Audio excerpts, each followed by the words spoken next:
समस्त को नमस्कार। ख्रीष्टर प्रिय भाई भौणी मानक प्रभु जीशुख्रीष्ट नाम प्रभुर आंतरिक नमस्कार।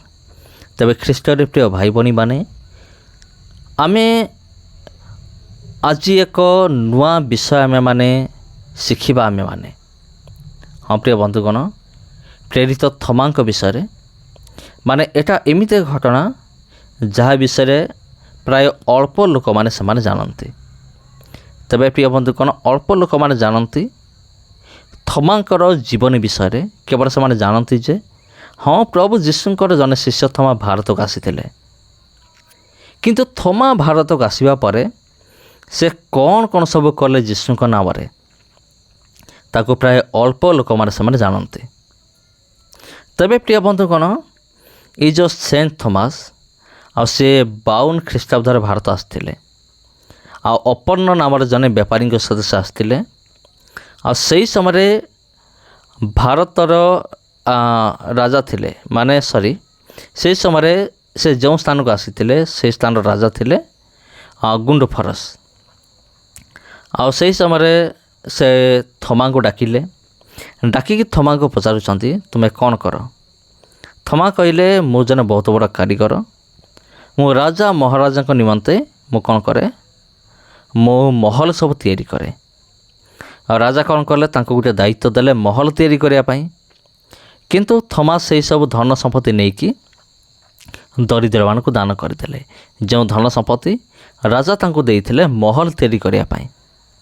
तब राजा को जले खबर मिलला जे मो धन संपत्ति नहीं कि दरिद्र मान को दान कर देइछि, राजा बहुत रागी गले और थमा को नहीं कि कारागार रे भर्ती कले। और जिते थमा को मारिया पई राजा भावुले चिंता करुले से समय राजांकर भाई ही मरीगले। आउ मरीगला परे राजा तांकर अंतिम संस्कार करने जाउछंती। तांको भाई पूरा उठी पड़े। से कहले भाई मोर धन संपत्ति सब तुम्हें दरिद्र को दान कर।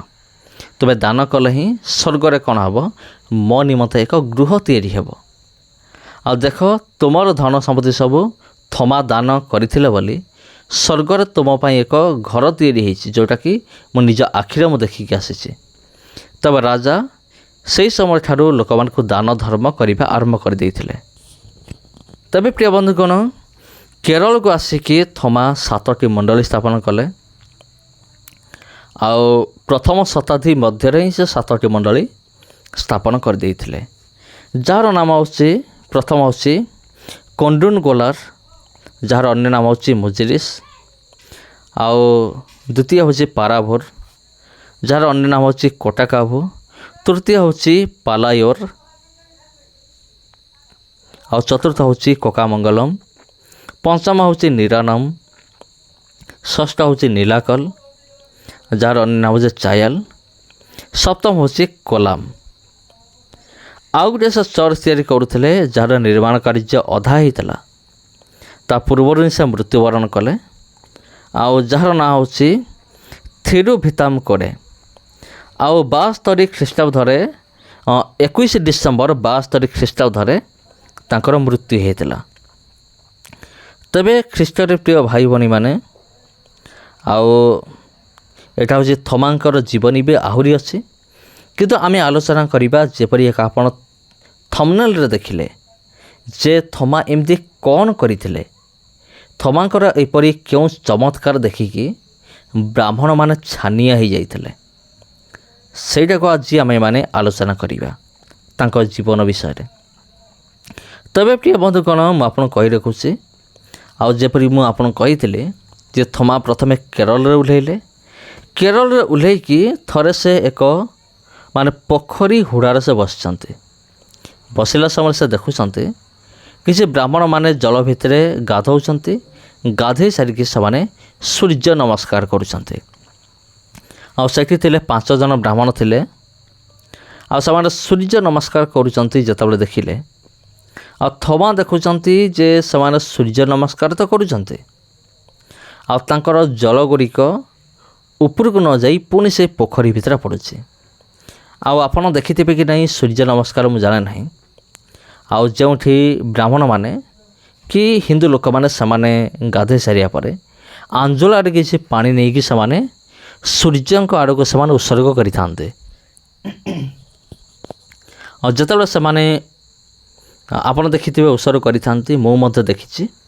ଆଉ ସେଇଭଳି ଭାବରେ ସେମାନେ ବି ସୂର୍ଯ୍ୟଙ୍କ ଉଦ୍ଦେଶ୍ୟରେ ଉତ୍ସର୍ଗ କରୁଥିଲେ, କିନ୍ତୁ ସେମାନଙ୍କର ପାଣି ଉପରକୁ ନ ଯାଇକି ତଳେ ପଡ଼ୁଥିଲା।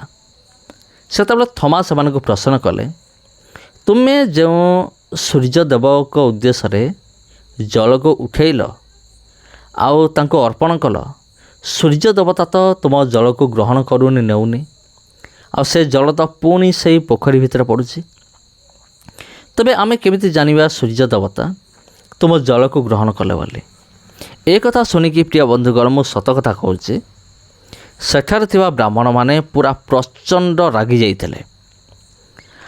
ଆଉ ରାଗି ଯାଇକି ସେମାନେ କହିଥିଲେ ଯେ ତୁମେ ଆମର ଧର୍ମକୁ ନିନ୍ଦା କରୁଛ, ଆମ ଦେବତାଙ୍କୁ ତୁମେ ନିନ୍ଦା କରୁଛ, ପରିହାସ କରୁଛ।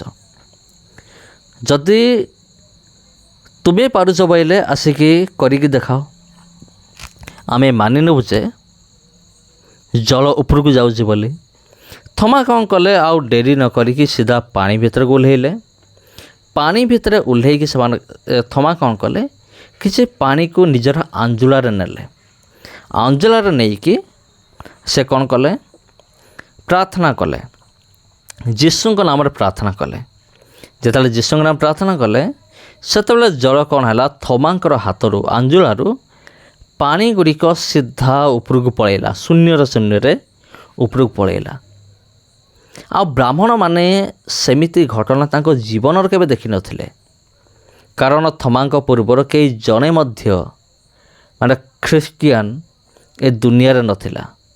ହଁ ପ୍ରିୟ ବନ୍ଧୁଗଣ, ଆମ ଭାରତବର୍ଷରେ ଥମାଙ୍କ ପୂର୍ବରୁ କେହି ଜଣେ ବି ଖ୍ରୀଷ୍ଟିଆନ ନଥିଲେ, କାରଣ ଥମା ଆସିବା ପରେ ହିଁ ଲୋକମାନେ ପ୍ରଭୁ ଯୀଶୁଖ୍ରୀଷ୍ଟଙ୍କୁ ଧୀରେ ଧୀରେ ଜାଣିଲେ। ଆଉ ବର୍ତ୍ତମାନ ହଜାର ହଜାର ଲକ୍ଷ ଲକ୍ଷ ଲୋକ ଆମର ଭାରତବର୍ଷରେ ସେମାନେ ଯୀଶୁଙ୍କୁ ବିଶ୍ୱାସ କରୁଛନ୍ତି। ତାପରେ ଥମା ଏଇ ଯେଉଁ ଆଶ୍ଚର୍ଯ୍ୟ କର୍ମ କଲେ, ସେ ବ୍ରାହ୍ମଣମାନେ ପଚାରିଲେ ଯେ ତୁମେ ଏମିତି କେମିତି କରିପାରୁଛ, ତୁମ ପାଖରେ ଏମିତି କ'ଣ ଶକ୍ତି ଅଛି? ଥମା ଉତ୍ତର ଦେଲେ, ନାହିଁ, ମୋ ପାଖରେ ସେମିତି କୌଣସି ଶକ୍ତି ନାହିଁ। ମୁଁ ଯାହା ବି କରୁଛି ପ୍ରଭୁ ଯୀଶୁଙ୍କର ନାମରେ ମୁଁ କରୁଛି। ପ୍ରଭୁ ଯୀଶୁଙ୍କ ନାମରେ ଶକ୍ତି ଅଛି, ମୋ ଠାରେ କୌଣସି ଶକ୍ତି ନାହିଁ। ସେମାନେ ତାପରେ ପଚାରିଲେ, ପ୍ରଭୁ ଯୀଶୁ କିଏ? ସେଇଠି ଥମା କ'ଣ କଲେ, ସେଇ 5 ଜଣ ବ୍ରାହ୍ମଣକୁ ସୁସମାଚାର ପ୍ରଚାର କଲେ। ଆଉ ସେଇ ମୁହୂର୍ତ୍ତରେ 5 ଜଣ ବ୍ରାହ୍ମଣ ପ୍ରଭୁ ଯୀଶୁଙ୍କୁ ଗ୍ରହଣ କଲେ। ପ୍ରଭୁ ଯୀଶୁଙ୍କୁ ଗ୍ରହଣ କଲେ ନିଜର ବ୍ୟକ୍ତିଗତ ଉଦ୍ଧାରକର୍ତ୍ତା ଭାବରେ। ଆଉ ସେଇଠି ସେମାନେ ସେଇ ପୋଖରୀରେ ହିଁ ସେମାନେ ବାପ୍ତିସ୍ମ ଗ୍ରହଣ କଲେ ଥମାଙ୍କ ଦ୍ୱାରା। ତେବେ ପ୍ରିୟ ବନ୍ଧୁଗଣ, ଏହା ଥିଲା ଥମାଙ୍କର ଜୀବନୀ ଆଉ ଥମାଙ୍କର ଜୀବନରେ ଘଟିଥିବା ଏକ ଅଦ୍ଭୁତ ଘଟଣା। ସମସ୍ତଙ୍କୁ ନମସ୍କାର। ଆଉ ଆଜି ପାଇଁ ଏତିକି। ପୁଣି ଭେଟ ହେବ ଆପଣଙ୍କ ସହିତ ଆଉ ଗୋଟେ ଭିଡ଼ିଓରେ। ଯଦି ଏ ଭିଡ଼ିଓ ଆପଣଙ୍କୁ ଭଲ ଲାଗିଥାଏ, ଭିଡ଼ିଓକୁ ସେୟାର କରନ୍ତୁ। ଯଦି ଆପଣ ଚାହୁଁଛନ୍ତି ଏମିତି ଆହୁରି ଭିଡ଼ିଓ ପାଇବା ନିମନ୍ତେ, ଇଣ୍ଟରେଷ୍ଟିଂ ଭିଡ଼ିଓ, ସତ୍ୟ ଘଟଣା ଉପରେ ଆଧାରିତ, ତେବେ ଚ୍ୟାନେଲକୁ ସବସ୍କ୍ରାଇବ୍ କରି ରଖନ୍ତୁ। ନମସ୍କାର।